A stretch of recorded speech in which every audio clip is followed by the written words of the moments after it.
Selamat pagi para pemirsa. Dalam rangka memperingati Hari Sumpah Pemuda 28 Oktober, Kanal Edukasi Pariwisata Indonesia kembali hadir. Kali ini kita akan berbincang dengan kaula muda. Apa kontribusi para pemuda untuk pariwisata Indonesia? Telah hadir rekan Maria Sri Utami yang berprofesi sebagai pemandu wisata.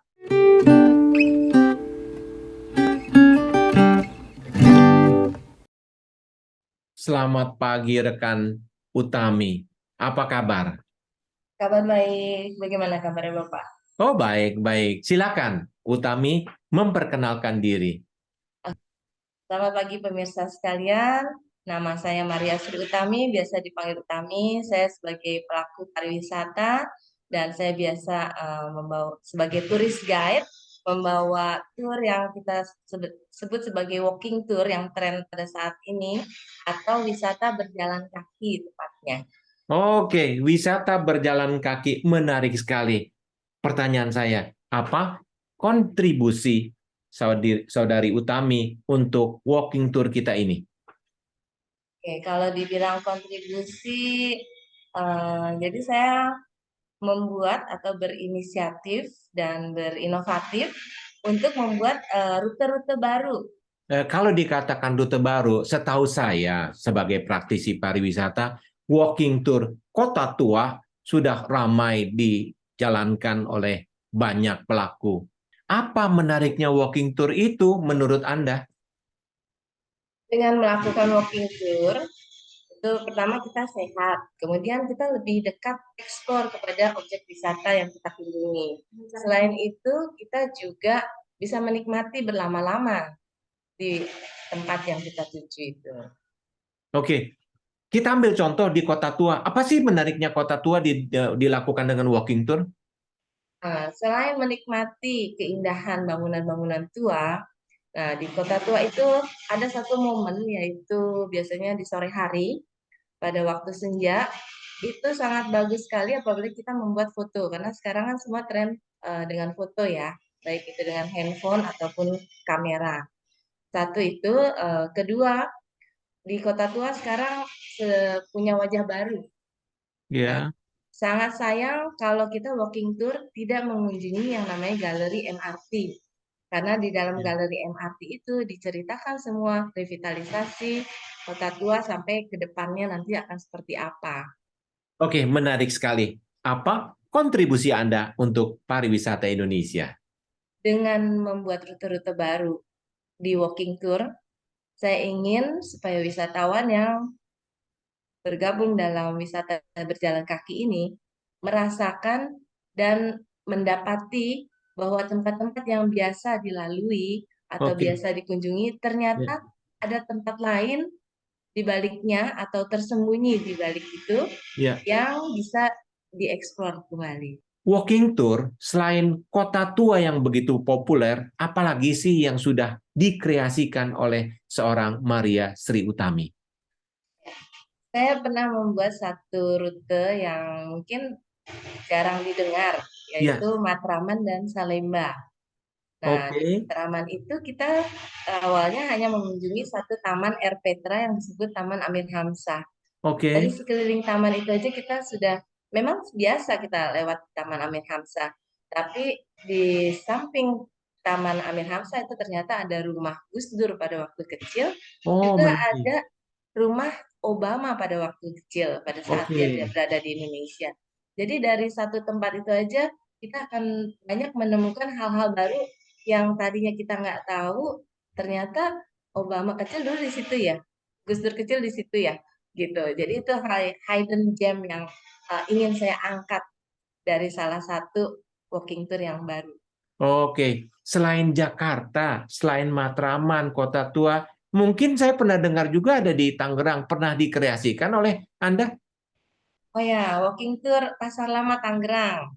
Nah, Oke, itu saya sangat favorit untuk pergi ke sana karena kalau lihat pasarnya itu kan sepertinya biasa saja, setiap hari orang pergi ke pasar. ya. Tapi apakah tahu di dalam pasar itu ternyata ada Museum Benteng Heritage atau yang lebih dikenal sebagai Museum Cina Benteng.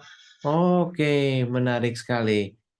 Oke, sebagai seorang pemandu wisata, turis guide, apa yang Anda perbuat pada masa COVID 2,5 tahun berlangsung? Wah, agak berat ya, tapi semua kita berusaha. Pada waktu itu kita melakukan virtual tour. Oke, Jadi karena tidak bisa melakukan pariwisata secara langsung, jadi kita coba dengan membuat virtual tour dari apa yang pernah kita eh, buat di Jakarta, seperti walking tour-nya, khususnya ya. untuk walking tour. Wah, menarik sekali. Itu walking tour secara virtual, kemudian itu adalah salah satu ajang promosi untuk pariwisata Indonesia di masa pandemi. Now, pandemi sudah usai. Apa harapan Anda pariwisata di pasca pandemi oleh seorang pemandu wisata? Nah, dengan sebenarnya sih belum berakhir 100% COVID-nya, Ya, tapi dengan anggaplah sudah selesainya masa COVID, kita sekarang sudah mulai menggeliat lagi, sudah mulai ada eh, order-order ataupun job sebagai pemandu wisata, baik dari agent-agent ataupun dari IO, kemudian sudah mulai ramai. Itu yang saya rasakan pada saat ini. oke. Artinya memang rutinitas sebagai pemandu wisata sudah mulai berjalan kembali. Apa harapan Anda untuk pariwisata Indonesia di kemudian hari bagi seorang pemandu wisata? Harapan saya pariwisata akan menjadi bangkit seperti dulu, bahkan akan lebih baik lagi setelah masa COVID, karena dengan adanya prokes-prokes yang lebih baik, Ya, itu juga akan menjaga kita untuk kelangsungan pariwisata ke depannya. sebagai pemandu wisata yang cukup senior, apakah Anda merasa bahwa rekrutmen, pengkaderan pemandu-pemandu wisata yang baru itu berjalan dengan lancar? Silakan. Oh, banyak sekali Pak Yongki itu. Jadi para wisata, prawisata, pemandu wisata yang muda itu banyak sekali mereka bertumbuhan.